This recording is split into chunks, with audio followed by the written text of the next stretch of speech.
What's up, everyone, and welcome into the Buffalo Sports Collective. It is Friday, April 19th, 2024. As always, I am PK alongside my co-host Phil for episode 277. Right off the top here, Phil, I want to do something that I should have done in the last show. We are turning 3 years old next week, and we did record a nice special that will be airing next Wednesday, the 24th, I believe it is. I should know off the top of my head. I believe it's 24th, but that will be coming out. All three of us will be on the show. So if you want to hear us on our 3-year anniversary, I think it's like a day or two off, but it's that week. Give it a listen. We just finished recording it last week and just finished editing it the other day. But I really liked the framework of the show. It was the first time we had producer Pat on in a while, but I'm excited to hear the reaction of what everybody thought about it. Yeah, I think, at the very least, if you want to hear producer Pat, because it's been a long time because we stopped doing a few things as our show has adjusted, and we talk about that quite a bit on the episode, but the look back, the reflection, like you said, the framework of the show, which was all kind of created by producer Pat, and also he's on the show for the first time in a long time, so nice to hear him again, see him again. I think I don't know if this is the first ever seeing of producer Pat on I think episode. It is. I think it is. So that's big. That's big for us. I mean, that's, a big 3-year anniversary surprise. Producer Pat video, first time ever. Go watch and listen when it's out. Yeah, we have another surprise that's coming out on Tuesday, the 23rd. I really should write these numbers down, Phil. I think it's the 23rd. There's a lot of numbers. Yeah, let's see. 19th, 20th, 21, 22. Yeah, 23rd. So on Tuesday the 23rd, we have a massive surprise coming out.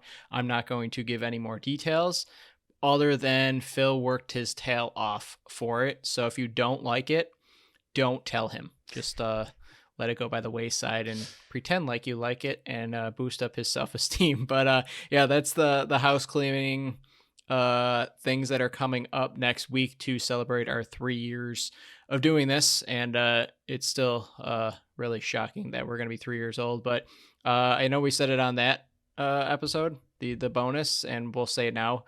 Massive thank you to everybody that has been a part of this 3 years, whether it's listening, sharing, liking, whatever. This show is nothing without the people that are listening. And I think we said it on that show a lot. We don't say it enough, so I'm saying it right now. So thank you. So remember, you can follow us on Facebook, Instagram, Threads, and TikTok at Buffalo Sports Collective, and on X and Blue Sky at Buffalo Sports Co. Don't forget to follow our channels wherever you listen to podcasts. Check out our website at buffalosportscollective.com. Phil's article breaking down the victory from last weekend versus the Roughnecks is out. And then my final regular season power rankings just dropped on Thursday. Give both of those a nice and quick read. And then look for the time breakdowns in the description of the show. We got 4 segments on today's show. Let's get into it with episode 5 of Real Bill, Fake Bill Draft Edition. Why every other content creator for the Buffalo Bills out there is working on their mock draft, is working on their prospects, is working on who the Buffalo Bills could possibly select either at that 28th spot or if they move up or move down. We are talking about history and if it was a draft pick of the Buffalo Bills or a just made up person that's out in society like that I found on the internet. That's the kind of coverage we provide leading up to the NFL draft. So just a refresher, every episode from now until now Monday, we will have a segment to see if Phil can guess. Is it a real Buffalo Bill draft pick or a fake Buffalo Bill? I give him 5 names, and all he has to do is let me know if it's a person that was a real Bill at one point or a fake Bill. You can play along at home. You get 1 point if you guess correctly if it's a real or a fake Bill. You get a bonus point only if you get that first question correct. And then you can get a second or an actual bonus point if you can guess what year, what position, or what career that person is in. I will keep score, and currently Phil is up 12-9 on me. So Phil, how are we feeling with a 3-point lead with 2 shows to go? Excited. I know it's going to come crashing down at some point. This could be the episode. So this is a big moment for this game for me. I mean, if I do well here, we're looking good headed into 1 week left, similar to the Bandits, which we'll talk about later. But if I have a really rough day, I mean, you could end up taking the lead, and then the last week is that much scarier. So we'll see. A little nervous for sure, but it's gonna be a big game, big episode, and when people are listening to this, the Bills a week later would have possibly, I'm not even going to say will make their first pick because we don't know. Sometimes they like to trade all the way out of the first round. So, they could have made their first pick a week from when people are listening to this show. So that is exciting. The draft is on its way. I don't know. What are your thoughts on the draft in general? Like, do you what I get? Yeah, just do you watch the draft? Do you enjoy the draft? Do you like, especially Thursday round one? Like, are you up the whole time until, oh my gosh, way too long, watching all these teams, or do you not care? What do you do for the draft, PK? This is the first draft talk we've actually had on the show. Yeah, Yeah, I watched round one, and then Friday I usually have it more on in the background, but I'm still listening and watching that's fair. for rounds 2 and 3. And then Saturday, depending on what I'm doing, it might be on the TV or it might just be getting updates on X or Twitter or whatever you want to call it now. But I definitely do watch the full first round, and then I have my eye at least on the second and third rounds, mostly not because of the coverage we do here on this show, because as we've said multiple times, we're more of a Bandits focused podcast now with Bills and Sabres sprinkled in.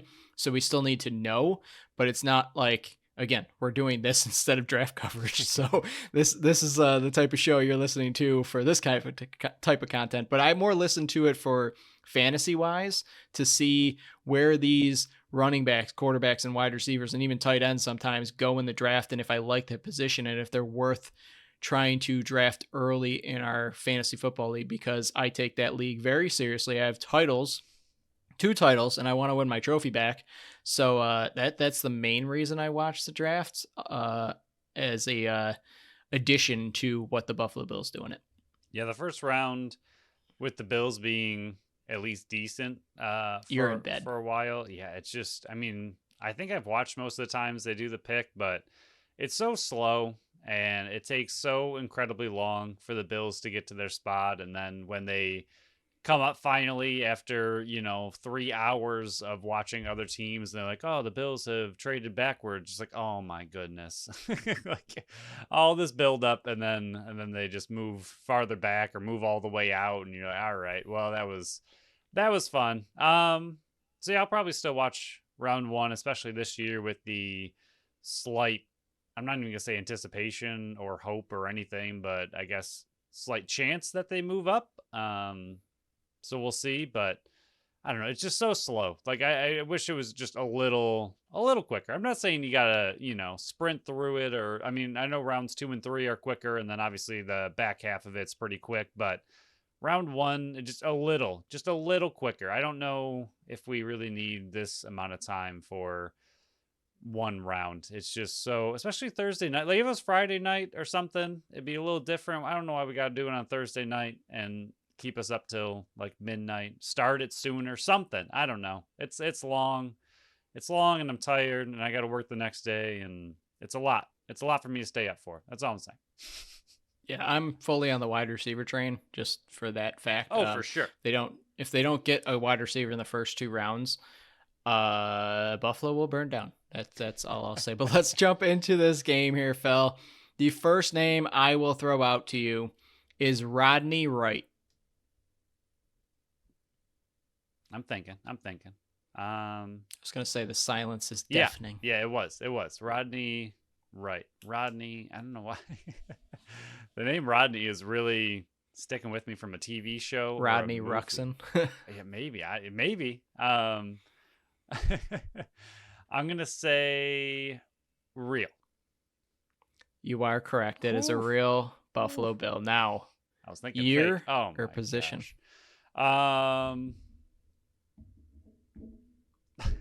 I don't know why I think position is like I have a higher chance than year, which I don't think I really do. I mean, maybe I there's feel like less you do because positions, there's less right, positions than there than are years. years.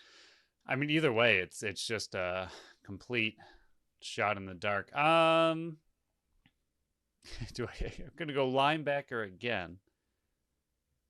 And you would be wrong again. 2002, 7th rounder, 249th overall, wide receiver Ah, from Fresno dang. State. So you got 1 point, All right, no bonus point, good but start. you're on the Good board. start. You've extended your lead to 4. So I got to get all these right to pull even with 1 show to go. Phil, if you get 2 more right, you pretty much clinch victory going into Monday's game. Next name on the board, William Higginson. You know, we just haven't done fake in a while, so I'm just gonna go fake. You are correct. Oh my Ding, ding, gosh. ding. Woo. Second one in a row. Phil, Oh, what man. is their career? So yeah, you know I want to go politician, because I mean, talk about a shot in the dark. At least positions, there's some, and years, there's some. Career, you've given me the inventor of the Pop Tart. You've given me a lot of Super ridiculously soaker, wild, yeah, wild diplomat careers from that I will never know. Germany. So I think I'm just gonna have fun and go with something interesting. I'm gonna go with a captain of a ship somehow. I don't know. I do like the creativity you just threw out there, but no, Mr. Higginson is a famous haiku author. See, like that just never happened. I had to toss that one out there, but yeah, you got the first part right. You did not get your bonus point. We are on to name number 3, Tony Stewart. I know Tony Stewart is a NASCAR driver. Used to be. I don't think he does it anymore. If he does still do it, he'd be really old. Oh man, I don't know. And see, now I'm trying to think of the mind games of patterns more than I am even thinking of the name. I'm gonna go fake. You are incorrect. See, I'm I wanted on to the go real board. too. He is, and since you did not get it right, you do not get an opportunity for a bonus point. He was a 2015 6th rounder, 188th overall, outside linebacker from Clemson. Oh, there's your my linebacker, linebacker. Phil. There's your linebacker. All right, I'm in my head now, so that's bad. It's bad. Okay. The score currently is 14-10. Again, if you get these next 2 right, I can't physically come back. Here we go. The next name is David Rush. Is he from the band Rush? I don't know. I did not look up that part. Okay. There's a lawnmower going in my background. I don't think it's on the microphone, but it is distracting while I'm trying to think. Fake. Is that the final answer? Because that one was very hesitant. Yeah, I mean, my gut is telling me real, but I'm going to go fake. Well, your gut would have been wrong because he is a fake Buffalo Bill. Phil, don't ever listen to your gut. What is his career? Okay, well, I know he's not from the band Rush. That's a good start. I said I didn't know, so he could be. I didn't look up that part. Is he a captain of a ship?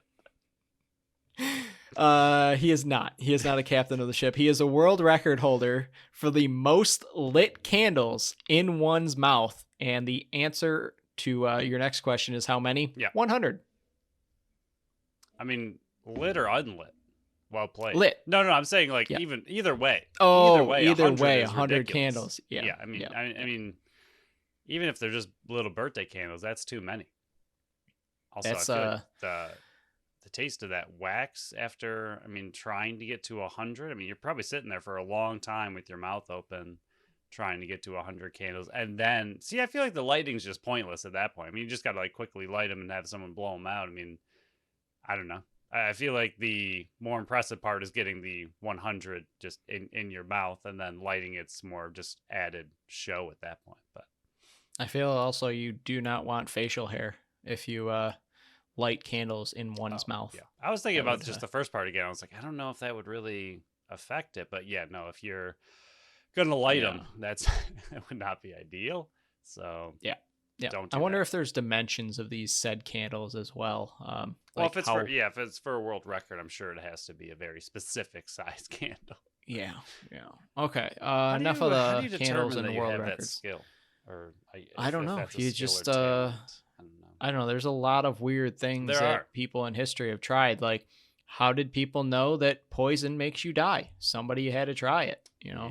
Like, how do they know that parachutes work? Somebody had to be the first one out of a plane to see if it worked. You definitely did not want to be the first one out of the plane to test this one and go, ha, this is our first try. Let's see if this one works. All right, Phil, last name here. If you get this right, you can seal the victory for you, and Monday's game, even though we'll play it, means nothing to me. Levi Brown. Real. Phil, congratulations. You have won Real Bill, Fake Bill. But Wow. what year With or an what episode position? to go.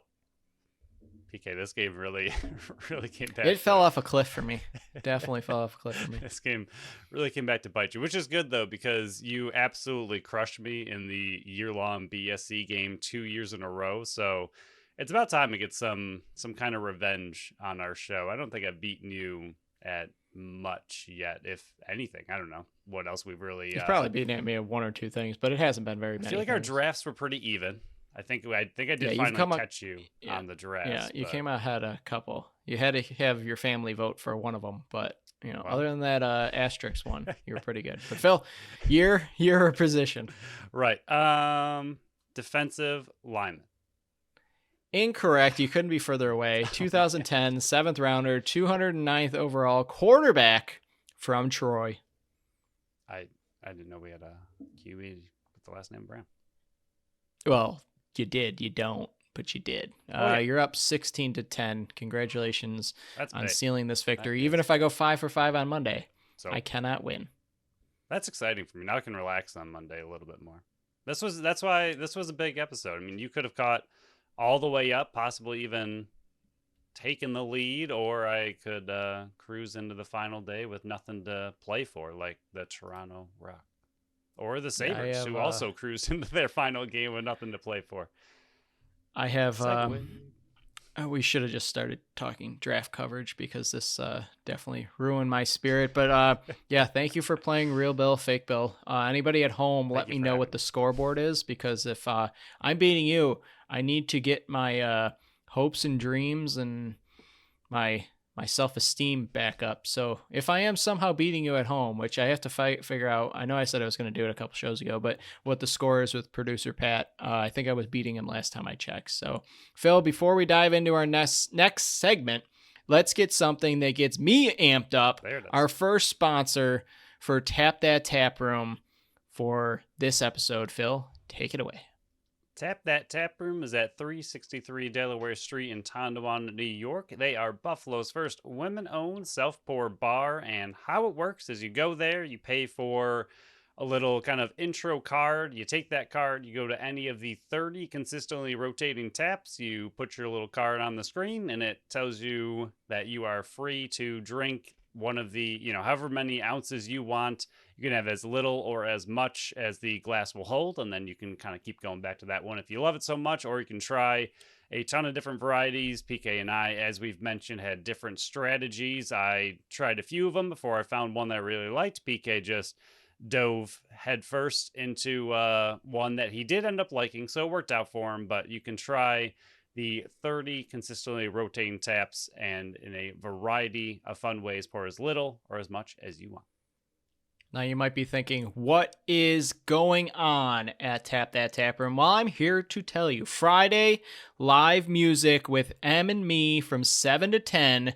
Flash forward the next day, Saturday, is paint night in the afternoon with Galaxy Lighthouse starting at 4 o'clock. And then if you want to stay through that, 4 to 10, at 10 o'clock, they have a Bandits watch party with beer specials and giveaways. I know there are a handful of other bars that are either not staying open or have some other event going on and will not be showing the Buffalo Bandits game. So if you need a place to watch it because your normal place is not having the game being shown, go to Tap That Tap Room, because not only can you watch it with the other bunch of other Buffalo Bandits fans, but the sound is on so you can hear what's going on. And like I said, specials and giveaways. So check out their Facebook page for all their other posted events and things that are coming up. And we will try to keep you updated on this show. Phil, let's dive into the Buffalo Sabres for one last time for this season. Monday, they left us with a victory, 4-2 over Tampa Bay. Cousins had 2. Greenway and Benson were the other goal scorers. Comrie, 31 of 33 saves. Shots were 34-33 in favor of the Buffalo Sabres. Phil, they finished with a record of 39, 37, and 6. And as we mentioned on the last show, 13 consecutive seasons with no playoff action. Well, they did finish over 500, so... Sort of. If you count the overtime losses and the shootout losses, they did not. But That's overall record, they did. We're going to say they did to try to remain positive, I guess, even though it's really not that positive because you still miss playoffs. But sure, you won some games, so congrats to them and winning their last meaningless game. I mean, good to see Benson get another goal and Cousins attempt to kind of try to pad his miserable season with a little 2-goal effort there. And Comrie, who was honestly pretty good when he was asked to kind of step in every once in a while when UPL was tired or it was a West Coast trip or something. The few times that he had to play since he came back from his own injury, I thought he actually played really well for someone who got kind of just launched into a game here and there. I don't think he will be back next year. I mean, assuming that they go with a UPL Levi a 1-2 stack, but I do think he'll be a decent backup for someone given the fact that he was able to kind of step in pretty well in just that kind of backup reserve role for a team that has a truly established number one goalie and they're just looking for a guy to step in every once in a while to play a couple games. I mean, he went so long without playing and then went in a game and I mean never really lost the Sabres a game, and even this one 31-33 when he hasn't played in who knows how long. So really good job by him. I mean, clearly he wasn't all that needed for the Sabres because they didn't go anywhere. So I mean, unfortunate kind of for him, but he was a little bit up and down for the Sabres anyway. But he is likely, I would assume, on his way out. But good to see Benson end on a high note, and the team, I guess, I don't really care if they ended on a high note, but you know, it is what it is. I do have to fully disagree with you about Comrie. I was not even going to talk about this game, but now you got me talking about it. This was his first game since March 7th, and before that he played in February, and then before that he hadn't played since December. But those 2 games in 2024, he gave up 4 goals and 3 goals, and his save percentage was .833 and .897. And looking at these stats, besides this last game and the first game he played, he didn't have a single save percentage over 900, and he let in at least 2 goals in every game but the first one. So I will disagree. I thought Comrie was awful. I thought Levi was the better backup when he got called up, and I think Comrie's play was the reason that Levi got called up and filled in on that West Coast trip, and I believe the one game where he came back in Buffalo as well. But I thought Comrie was dog doo-doo all season long. I thought if I remember correctly, one of the games, I think it was the one he let in 4, like the team was just absolutely trash around him, and he actually made some pretty big saves, and the ones he did let in, the team just like was non-existent on defense whatsoever. And then I do remember, I think it was the other one before this one that he let in 1 or 2 that he probably should have had, but also made a few big saves. I'm not saying he was great by any means, but I thought he was an okay backup goalie. But I do think Levi and UPL are leaps and bounds better for sure. Yeah, I wouldn't be shocked if he signed somewhere else, but I would doubt that it's a backup role. I think he is going to be reserved for a third, AHL kind of deal. Are you telling me that other teams don't have 3 active goalies on their roster? Surprisingly, no. Wow, that's what's actually that is shocking. news to me. But I'm not going to talk about this game anymore because I don't care about the season. But what actually did happen, and it made me completely look like an idiot for what I was been saying for the last 3 or 4 months. Don Granato was officially fired. I can't believe they did this. And I am pleasantly shocked and surprised by this move because I did not think they would fire another coach before his contract extension even kicked in. And there's names already be flown around like Rod Brindamore. If he does not re-up with Carolina, will he come to Buffalo with his ties to, Kevin Adams, being on the same team together, winning the Stanley Cup together? Would Lindy Ruff come back because there are ties with Kevin Adams? Kevin Adams was behind the bench with him for a while, and the history that Lindy Ruff has here in Buffalo, he's currently not coaching anywhere. Gerard Gallant, that name's been floated around for a while. It sounded like in the press conference they're interested in bringing in a guy with NHL experience, so that pretty much eliminates Michael Pekka. That eliminates the Seth Apperts of the world, the college coaches of the world. But I think this was a needed move, and based on all the comments coming out of the locker room, I don't understand how he made it through this season, because Kevin Adams said before the season even started, their what is it called? Their expectations were not high enough. The level of play was not high enough in preseason, in training camp. How is that not a glaring issue? And then in the locker room, all the voices coming out was we were not held accountable for our actions. And with some games we couldn't get pumped up. One, how are these players that literally haven't achieved anything? And I'll give credit to Kevin Adams, who flat out said it. They haven't earned anything in this league. So thinking that their crap don't stink, I don't know where that has even come from. You had one decent season and you still missed the playoffs. Congrats. So I do think they need to bring in a hard-nosed coach like a Lindy Ruff, like a Rod Brindamore, somebody that has the expectations of the room and will not take play that isn't up to a certain standard. But to hear everything coming out of the locker room, I don't understand how this wasn't nipped in the butt to begin with. And, since Lindy was fired back in February of 2020 or 2013, Ron Rolston, Ted Nolan, Dan Bylsma, Phil Housley, Ralph Kruger, now Don Granato, it's been a recycle of different ideas and different kinds of coaches, and coaches with experience and coaches without experience, and so on and so forth. So I don't really have an opinion on what type of coach I want in. I'm just more shocked that there was a move made because I did not see this coming. Yeah, I mean, I have a few names I was looking at outside of your two, mainly from The Athletic. They kind of wrote an article saying, these are the coaches that are possibly available, because I really didn't expect this to happen at all. I was very, very, very, very shocked to see them pull this trigger. So I hadn't looked at any coaching firings throughout the year or anything like that, because I really didn't think the Sabres are going to be in the market. So I wasn't paying attention to any potential coaches the Sabres could bring in. I just am still pretty shocked. And it's not a shock that, like, you and I both agree Granato needed to go.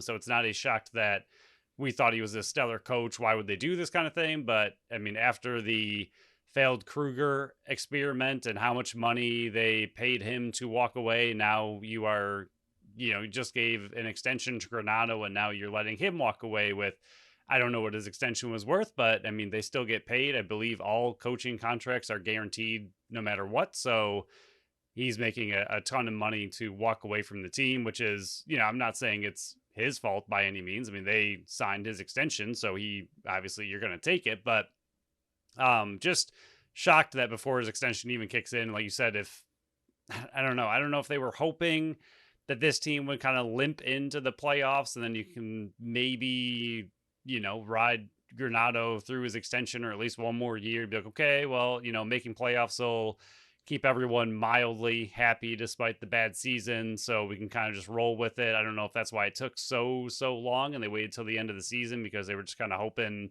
that they would trip into the playoffs some magical way. So I'm really, really happy they didn't, because if they did make playoffs, I don't know if you see Granato fired, which I think is the best thing for the team. And I think we talked about it in the last episode, like, it's unfortunate for Granato because I don't think he's a bad coach, and I think what he did for the Sabres is great, but he's not the coach to take them to the next level. Like, he did a good job turning things around, getting this young team to develop and get to where they are, but he does not have the ability to push them further. Like, they're at pretty much his coaching ceiling, which is not good. But like as far as his coaching ability goes, maybe he's not for the NHL, but he's a great developmental coach, and I wouldn't be shocked if he wants to continue coaching if he got a AHL job or an assistant coach job somewhere else. But definitely needed a new coach for this team because, like you mentioned, they just need someone like a Lindy Ruff, someone who's going to yell at them, work them really hard. I mean,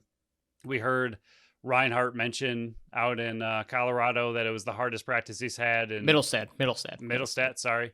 A lot of been talk of Reinhart since his last game and what he's done since he left and everything. But Middlestat, when he went to that practice and was like, that's the hardest I've been working a long time. I mean, that glaring comment is just really bad for the team. And even when Byram came over and you and I mentioned it right away that he's literally skating circles around the Sabres who are his teammates, and he's just so much faster and works so much harder than them. I mean, it was so obvious that a player coming in from a different team and a player going out to a different team, the difference of expectation and conditioning and just every aspect of it just wasn't here for the Sabres. And really happy that they are moving on, but still extremely shocked. I only had 3 other names, which I'm sure are just kind of common names that are out there, but I'm going to say this one wrong, but Craig Berube, is that how you say his name? Yeah, he used to be with the Blues. I've heard that name being a very high candidate for the Sabres job. Yeah, won a Stanley Cup with the Blues, then made playoffs for 3 straight years, missed last year, and he was fired after a slow start this year, but he has a good structure to him, could bring structure to the young team. I don't really want McClellan, but he fits what Adam's looking for as far as experience. He has a .581 win percentage in over 1,000 games coached, so he's doing okay. And then this one I think is kind of lower on the list, but Jay Woodcroft, who used to coach the Edmonton Oilers, they made playoffs his 2 previous years, including a conference finals 2 years ago, and they said that he's a coach that's willing to adapt his play style to the talent on the roster, which I think would be nice. And he also has roots in Ontario, which is obviously pretty close. So a name to look for, but I think you'd see some of the more, like you said, the Gallant, Brendan Moore would be amazing. I think he'd be number 1 by far, but I just don't see him leaving Carolina unless you pay him a ton of money, but at least he's more experienced and established and possibly worth whatever kind of insane money you'd have to throw at him to bring him this way. I know there's connections and things, but I just don't know why he would leave a team that he's coached for so long. But again, I mean, Carolina has to bring him back as well, so we'll see what they do in the playoffs. But overall, just a really interesting thing and something we get to enjoy, I guess, until a coach is hired, and then we'll see what they do. But already, I would say, I don't know if you agree, and I'm not getting overly hyped by any means, but I think this already has more hope and excitement for the next season than I was expecting to go into, because I didn't think they would change anything at all. Yeah, I mean, it definitely was a needed thing. Every player regressed except for Peterka. Even Quinn was playing outstanding in just the 27 games he was in. He had 19 points. Last year he had 37. Peterka, in 82 games this year, he had 50 points as opposed to 77 games played last year and 32 points. And then UPL obviously developed into a 1A goaltender. But, Kevin Adams flat out said that the system didn't change. They just adjusted some things. Yeah, the system might not have officially changed, but the system inside of the system definitely changed. You look at the numbers. Did they improve on defense? Yeah, 100%. Last year, they gave up 300 goals, which was 3.66 goals a game. This year, 244, 9.98. But guess what suffered? The offense. I mean, by far, they scored 50 less goals this year than last year. Last year, 3.61 goals a game. This year, down to 3.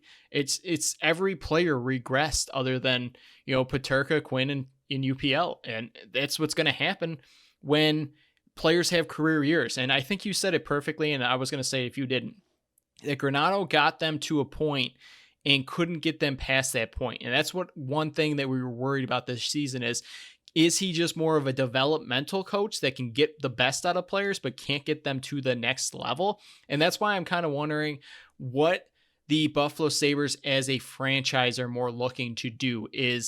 Are they more looking to just break this drought and get the monkey off their back? And if they're looking to do that, I think a hire like a Lindy Ruff that will bring hope back to a franchise and everybody loves Lindy Ruff. Like when he got fired, was it necessary? Yes, but was he a beloved person and coach and player in this franchise's history? 100%.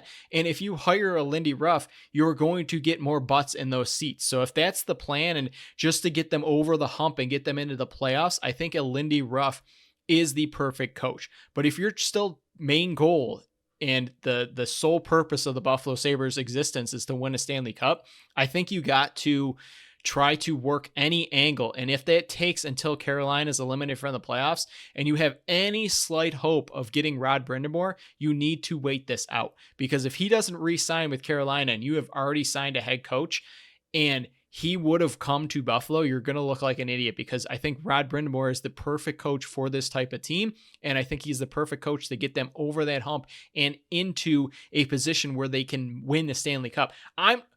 The whole fan base is pretty much just, hey, just get to the playoffs. Like once you get to the playoffs, you get the monkey off your back, then we can start building a culture. Then we can start looking at the higher goals. It's kind of like the Bills. Just break that drought, get the monkey off your back, and then we can build from there. And then you get the Josh Allens, and then you get the Stephon Diggs, and then you get the final pieces to be a consistent winning playoff team that wins divisions.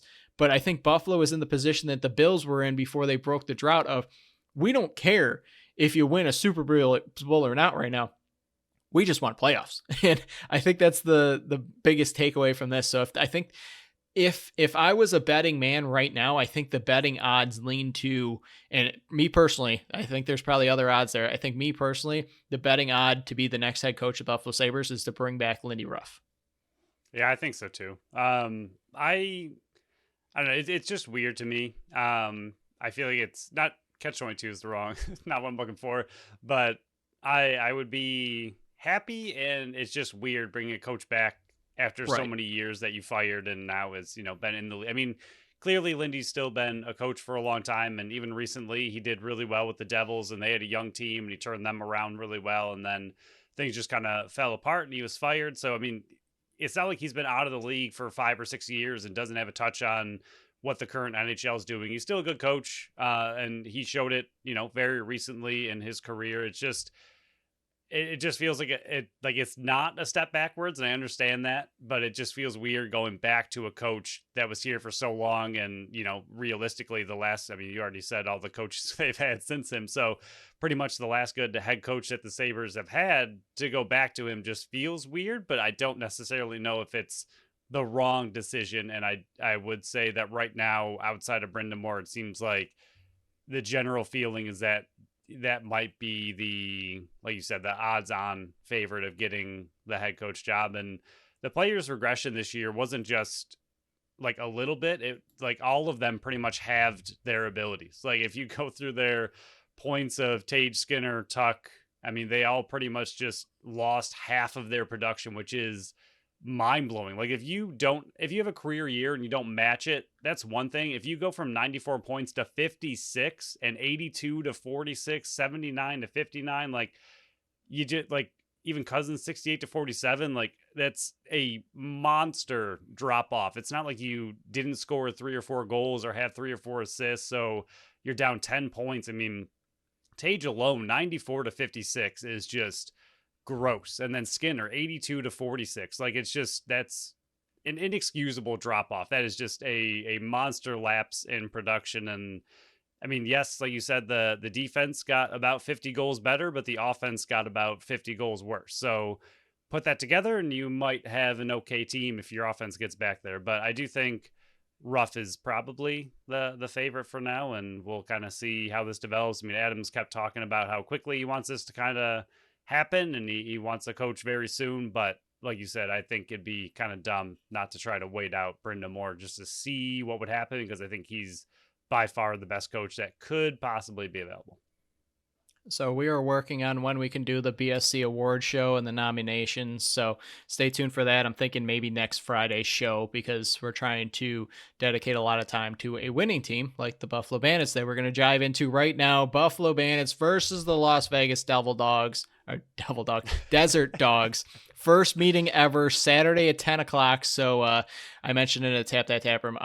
Yeah, you're gonna have to stay up late, take a nap on Saturday. Buffalo's coming in at 10-7, clinched a playoff spot, and the Desert Dogs are coming in at 5-12, currently in 14th place, just ahead of Colorado after their win last week. Buffalo goals for 13.12, Vegas 10.77, goals against pretty even. Buffalo 12.18, Vegas 12.47. I mean, even it's crazy that even with, I know they had such a long streak of pretty much terribleness, but even with that monster Great Bandits victory last time, they just that 12.18 just not really budging. They're still very easily over 12. I thought a 7 would have made it look maybe in the 11s, but not quite there yet. I mean, one of the things that Fraser mentioned at the end of his press conference at the end of last game was kind of just you haven't seen these teams in so long, when he was talking about Calgary, because they hadn't seen them in a really long time. Desert Dogs first meeting ever.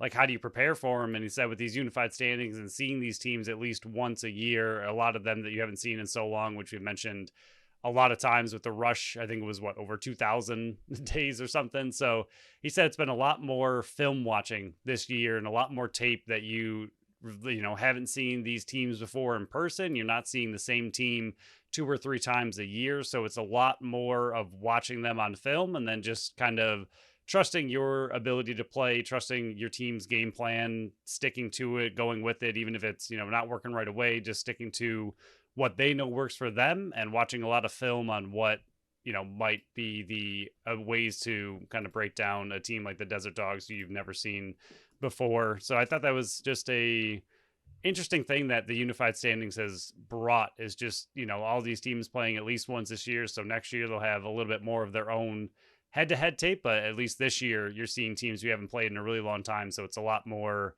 tape watching for the Bandits to kind of prepare for these teams.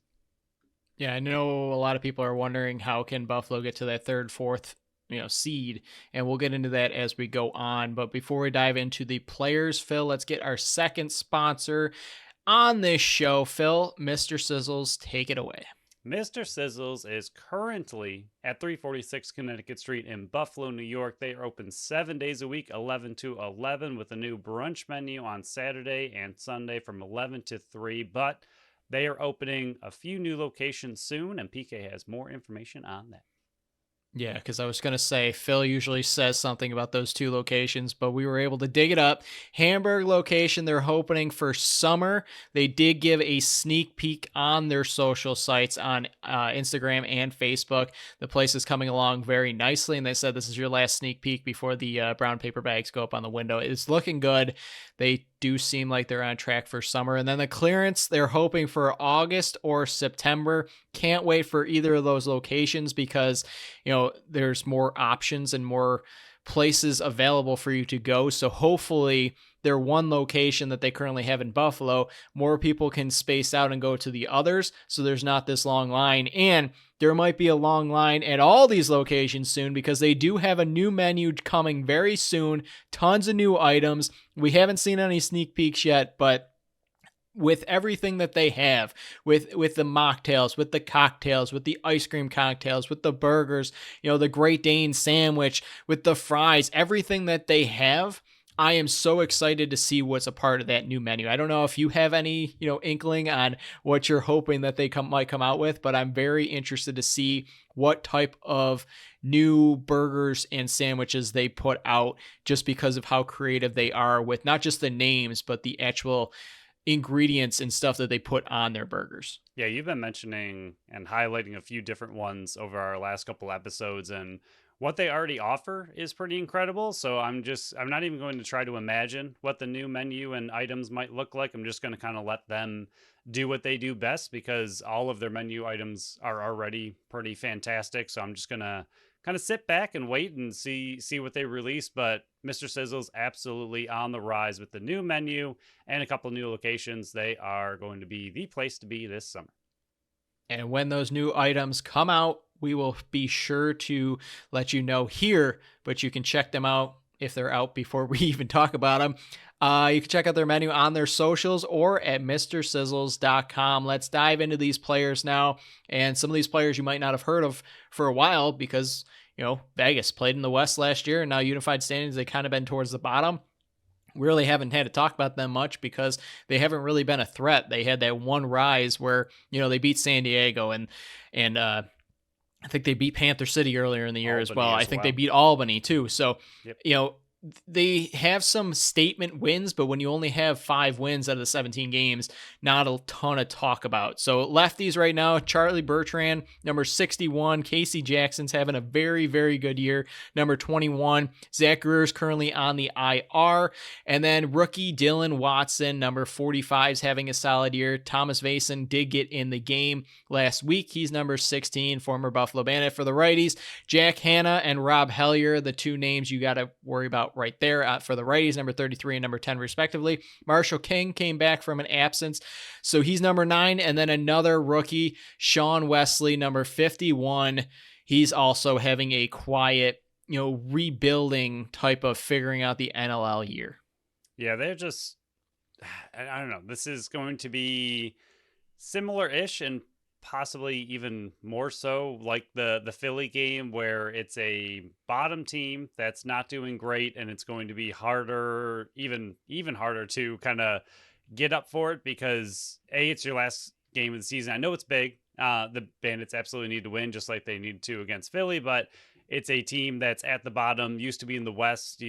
First time ever playing them, so there's no rivalry whatsoever. So the Bandits better keep their heads cool and not have any ridiculous penalties, because there's no reason for it. But they do have their big three, Hellier, Hanna, and Jackson. I mean, they still have some people that can score, and there's a few like them that you need to watch. But this team is just kind of patchwork together a little bit right now, and are still trying to figure it out, and just don't have the strongest offense. And it's another stepping stone, I think, for the Bandits defense to continue to work on what they did last week and what they've been building for a few weeks now, of just continuing to get better and better and better. And this is just another one of those games where I think the defense has finally gotten right after last game. So I'm not going to say it's a get right game, but I think it's a build on what they were able to do last week, and zero in on those few guys that are really great and shut them down, and let the other players who aren't quite as good or are rookies to, force them to step up and just let your defense do what they do best. Yeah, Casey Jackson's got 40 goals on the year. He's got 8 goals in one game. So you definitely have to target in on him after his off year. I think he's been out of the NLL for a couple of years before joining Las Vegas this year. And the offense really runs through Jack Hanna. And we mentioned him, and I especially mentioned him last year as a rookie to keep an eye on. That's somebody I was really excited about, and they're building an offense around him. I know Rob Hellier is going to be a free agent this coming offseason, but Hannah's the main go-to future piece, the franchise piece over in Vegas. So 73 points. If he's going, the offense can go. They're not going to be a team that can put up 13, 14, 15 goals on you. They're a team that wants to win low-scoring games. If they can keep you under 10, they are more than likely going to walk out of the door victorious, because that's just the style that they play. I think they won the 10-8 game, I think it's San Diego. They won like 7-6 versus Albany.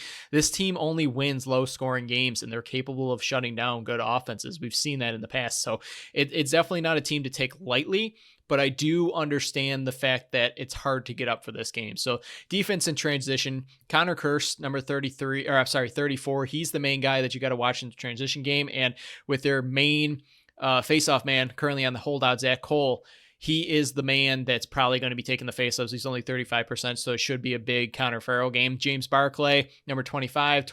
Tor Reinhardt, number 7.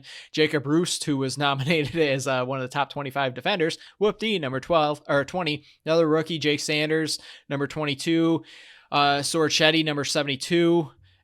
They have some defenders back there, but this is definitely a team that's still trying to figure out which direction they want to go in as a second year expansion team. And it feels like they have some sort of direction with all these younger pieces, but I don't think they're fully there yet. I don't think they did what Vancouver did in the offseason, where they brought in this whole group of veterans on the back end to kind of take some pressure off the rookies. But I do think they do have some pieces on the back end and with the forwards that can be a threat if Buffalo does have an off night. Yeah, I think that's kind of the best way to put this team in a description as just pieces right now. It is just a bit of a patchwork team that they're trying to figure out, who can they kind of slot in with their top players. Like Kirst is a very, very good player. Like you said, Roost was named one of the top defenders, and Sanders and Reinhold also not bad either. So they have some pieces on defense. They have some pieces on offense, but to me right now, that's just what their team is. It's just pieces, and they're trying to find the other pieces to build an actual team around. Like they have some of the top guys. They could probably use some more top guys, but they have a few really star players to build around, but they haven't been able to build around it just yet. So they have some solid players that can, like you said, if the Bandits have an off night, can absolutely make some noise, cause some headaches. I mean, it was 4 weeks ago now, which is still, long enough ways away, but they did lose to San Diego in overtime 10-9. So still, I mean, within 4 weeks, they were against a top team and took them all the way to overtime and just barely lost. So, I mean, they have the ability to cause an upset, have that trap game mentality, but with the way the Bandits are playing, and if they play anywhere near as good as they just played in the last game, I just don't think Vegas is going to really be able to keep up with them. And for Vegas, I mean, it's your last game in this arena, and I just don't know really what they have all that much to play for. I mean, even spoiler against a team that you don't have a rivalry against, it's just going to be a really weird game for them. Like their season's over. It's the last time in that building. They don't, in my opinion, I don't think many of the players really care about the Bandits all that much. I know some of them have some history with the Bandits because they've been in the league for a long time. So I'm sure there's a little bit of some rivalry within the team, but the team itself, just hasn't played the Bandits ever. So just not too much there for even Vegas to kind of get up for this game and try to go after the Bandits. So absolutely could be a trap game, but I just don't know if Vegas has the team right now to put it together to really challenge the Bandits if they play anywhere near the way they did against Calgary. So in net is Landon Kells. He's had a very up and down year. I feel like he could be a very, very good goalie in this league if he got some help in front of him. But he's 5-11, 12.04 goals against, and a 77 save percentage.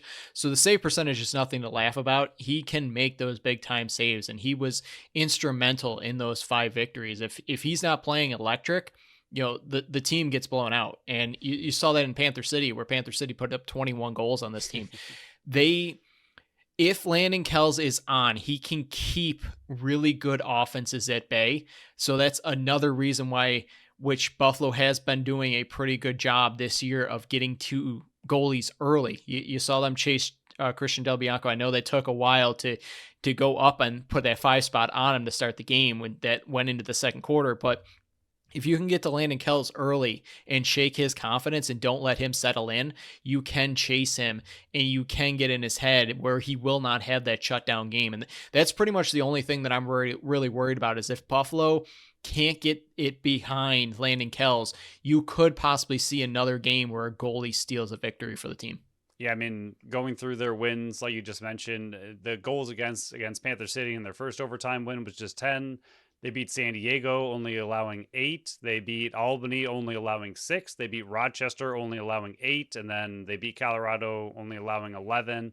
And then again, they lost to the Seals, but it was in overtime. So they only allowed 9 regulation goals in that one. So he does have these games. I mean, some of those offenses that I just listed in their wins are good offenses. I mean, Rochester, despite their kind of weird, not great season, they still have a very lethal offense. Albany, when they were playing really well, had a really good offense and took it to the Bandits. So he does have the ability to be that guy to kind of steal a game, similar to what we've talked about in the past, where, for Georgia, it was Dobson that stole the game pretty much single-handedly, and Demude for the Panther City, where the Bandits didn't really have a bad game. They played well as a team, but the goalie just stood on his head and was able to make those monster saves and keep his team in it just enough to squeak out those 1-goal victories. And Kells has that ability, and if he's on, it'll be a little bit scary, but if he's off, like you said, and his team's off in front of him, they do have the ability to just get kind of blown out. There's a few 17s in there, a 21, a lot of 13s, some 12s. So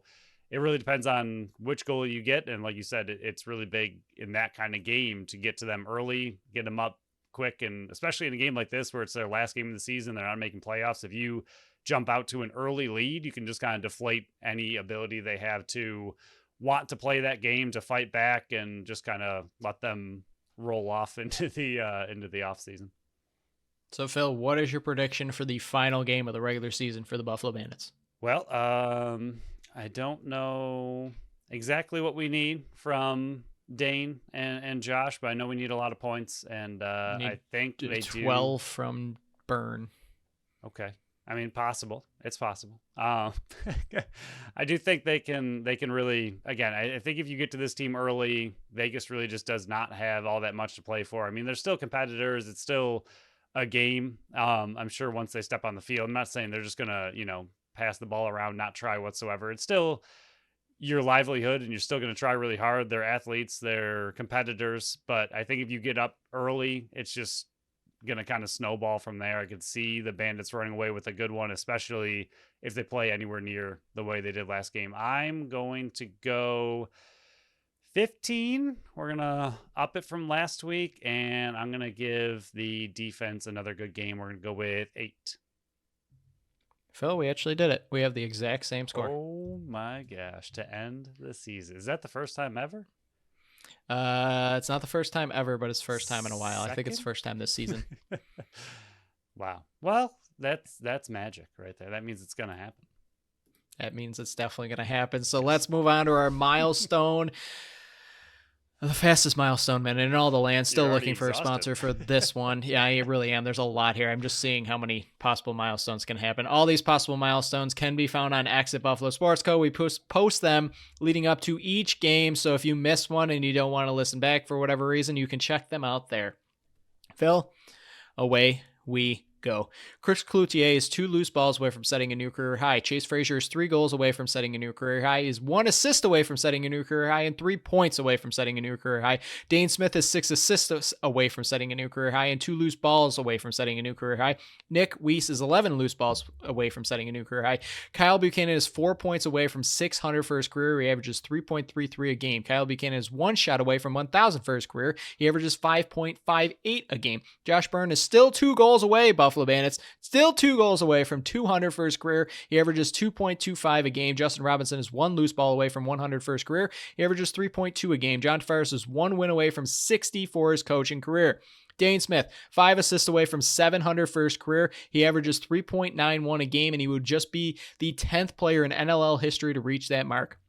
Chase Frazier, 4 goals away from tying Darius Kilgore for 7th place in Buffalo Bandits history with 128. He averages 1.75 a game. Chris Cloutier is 6 points away from tying Sean Williams for 10th place in Buffalo Bandits history with 231. He averages 3.57 a game. Nick Weiss is 1 cause turnover away from passing Kevin Brownell for 2nd place in Buffalo Bandits history. He averages 1.03 a game. Josh Byrne is 2 goals away from passing Mark Stainhouse, John Tavares for 3rd place in the Buffalo Bandits season, and he's 5 away from tying Ryan Benesh for 2nd place in Buffalo Bandits season with 55. Ian McKay is 2 loose balls away from tying Pat McCready for 10th place in Buffalo Bandits season. He is 3 away from tying John Tavares for 9th, 4 away from tying Steve Dietrich for 8th, and 7 away from tying John Tavares for 7th place in the Buffalo Bandits season. If Paul Dawson plays on Saturday, he will tie Mark Stainhouse and Colin Doyle for 9th place in an NLL history with 266. Steve Priolo is 1 cause turnover away from tying Brody Merrill. Yes, Brody Merrill once again, because he got cause turnovers since unretiring. 3rd place in NLL history with 260.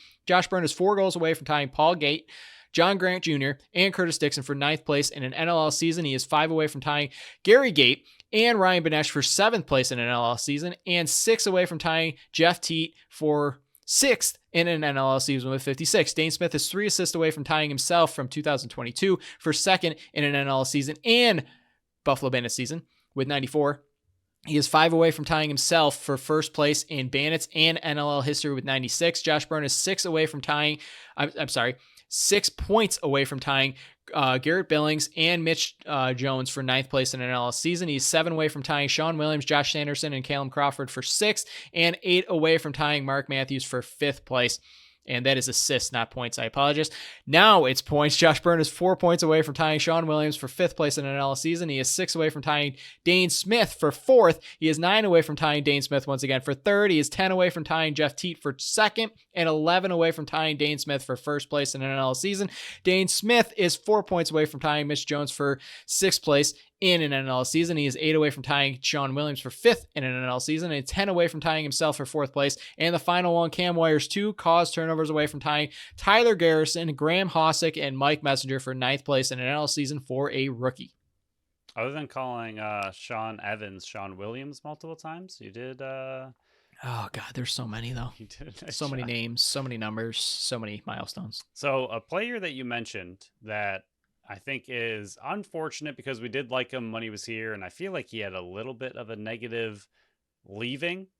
Kevin Brownell, here for a really long time, did really well, and I don't know why. Why do I feel like he said something bad or something happened when he left? I have no idea what you're talking about. I don't know. But could you imagine being on the team since 2013 and the year you leave, they win? Right. Yeah. I thought about that the other day. He was on the team for 9 years and he leaves one year and they win it the next one. That has to be pretty deflating, I would imagine. And not anything bad against him by any means. He was a big part of this team for a long time, but just that's gotta be so frustrating. Like you're with the same team since you came into the league for 9 years. You're like, you know what? I'm going to mix it up, see what else is going on. And then they win the championship without you. It's got to be just a little bit frustrating. Just a little bit. So we'll try to wrap this show up here. NLL Outlook, a lot of game implications here and a lot of playoff scenarios and draft picks up for grabs here. Rochester is in Georgia Friday at 7:30. Vancouver versus San Diego Friday at 10. Then the Saturday games, Colorado and Colorado in Halifax Saturday at 6:30. Albany in New York at 7:30. Panther City and Calgary at 9 o'clock. Toronto is in Saskatchewan at 9 o'clock. And then Sunday's game, Philly versus Rochester. I do like everything spaced out. Shout out to Evan Schimenauer for his Excel doc because this helped these scenarios. Albany can finish anywhere from 3rd to 6th. Georgia, 3rd to 6th. Halifax, 5th to 8th. Panther City can finish anywhere from 3rd place all the way to being completely out of the playoffs. And New York, Vancouver, and Saskatchewan can be anywhere from 7th to out. So much implications there. Philly currently holds the first draft pick because they have Colorado's. Toronto holds Las Vegas, which is currently 2nd. Georgia holds Phillies, which is 3rd. Buffalo holds Rochester's, which is 4th. Calgary does hold their own, which is 5th. But Buffalo currently holds New York's, which is currently 6th, and Saskatchewan holds their own. So there's so much implications and so much on the line for this week 21. And I think that's another reason why the unified standings were such a huge bonus. And it makes me look like a fool for even questioning how good of an addition this was for the league. Yeah, I was going to ask, I wanted your 1 through 8 was the game that I slightly hinted at before we started. I wanted to get your opinion on how you want everything to shake out, but we're running long, so I don't think we're going to have time to go over that. So unified standings, especially with just the few amount of teams, right? Like other leagues have 30 plus teams. So doing multiple divisions and, AL versus the NL, AFC, NFC, all that kind of stuff, it works when you have so many teams. When you have literally a league, half of that, it makes sense. And when you think about it in those terms, I mean, usually half the league, about 15, 16 teams, is on one half and the other 15, 16 are on the other half. So when the NLL only has 15 teams, it makes sense to have them all in one unified standings. And I know I was also similar to you where I thought maybe the rivalries would kind of disappear a little bit because you don't have the East versus West anymore. So I was a little bit worried that, you're just kind of missing that aspect of it. But how intense this season has been all the way through, and I'm sure we'll talk a lot about it in the off season, but I thought it worked really well for the first year they've ever tried it. I mean, how many times we mentioned in this episode that the Bandits are playing teams they haven't seen in years and years or ever. And I think that's a big part of it, but also just how every single matchup was huge and how many playoff implications that you just mentioned happened from, week 1. You might have played a team that you didn't see the rest of the year. And now week 18, that win or loss comes back to bite you, whether you're going to make playoffs or not make playoffs. So the way Unified Stadiums worked out for year one, I know you and I were both a little bit skeptical about how it was going to go, but I think it went really, really well. And we'll see kind of how playoffs shake out. But this is exactly what they wanted. I mean, so many teams can move up and down so many spaces all within this last week. And that's exactly kind of the intensity they were hoping for. So it worked out quite well.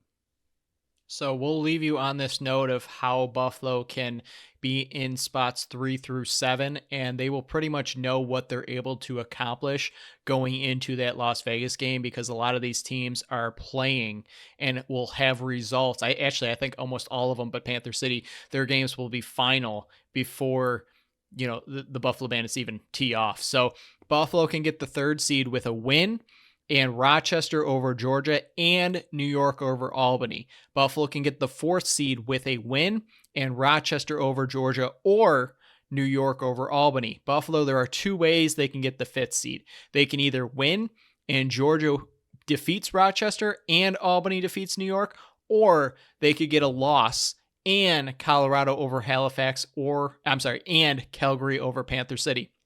Buffalo, 6th seed, a loss and either Halifax over Colorado or Panther City over Calgary. And Buffalo can slip all the way to the 7th seed with a loss and Halifax over Colorado and Panther City over Calgary. So anywhere from 3rd to 7th. And reminder, the top 4 seeds, so 1, 2, 3, 4, get a home playoff game to start the playoffs. That is why it's such a critical thing to hope either Georgia or Albany falls and Buffalo does get a victory. Yeah, and we talked about this with the Bills previously, that the Bandits will know, and I do wonder if the coaches are going to try to shield them or if they're just going to know heading into their game, like, hey, if you win this, you get a home playoff game if either of those kind of work out, or either way you want to win, I would imagine. I mean, the higher the seed, the better in theory. I know you have some other theories about that I wanted to get into, but I think knowing that they can possibly get a home playoff game, and they will know by the time the start of their game, will be interesting to see how much pressure it kind of adds to that game. I mean, if either of those games kind of go down, I would have to imagine the Bandits would love a one and done game at home. So just the intensity of that game will be ramped up for the Bandits. But realistically, if they just go in and play how they have been playing for the last 6 or 7 weeks, I think they're going to have no problems beating Vegas and ending the season on a high note. So this wraps up our final Buffalo Bandits regular season preview before we dive into what transpired on this Saturday's game on our Monday show. So we'll talk about that. We'll play our final round of Real Bill, Fake Bill, and congrats again, Phil, on your title. But that pretty much wraps up this game. We went over everything, so look for everything really coming down to Friday and Saturday's game. It's a really, really exciting and important weekend for the NLL. So thank you all for listening to another episode of the Buffalo Sports Collective. Follow us on Facebook, Instagram, Threads, and TikTok at Buffalo Sports Collective, and on X and Blue Sky at Buffalo Sports Co. Thank you to Tap That Tap Room and Mr. Sizzles for sponsoring this episode. Visit our website at buffalosportscollective.com, where you can find Phil's article from Tuesday breaking down Buffalo's victory over Calgary, and my Week 21 power rankings, the final one for the regular season. Subscribe to our channel wherever you listen to podcasts, and make sure you leave us a review on Apple and Spotify. Until next time, bye-bye.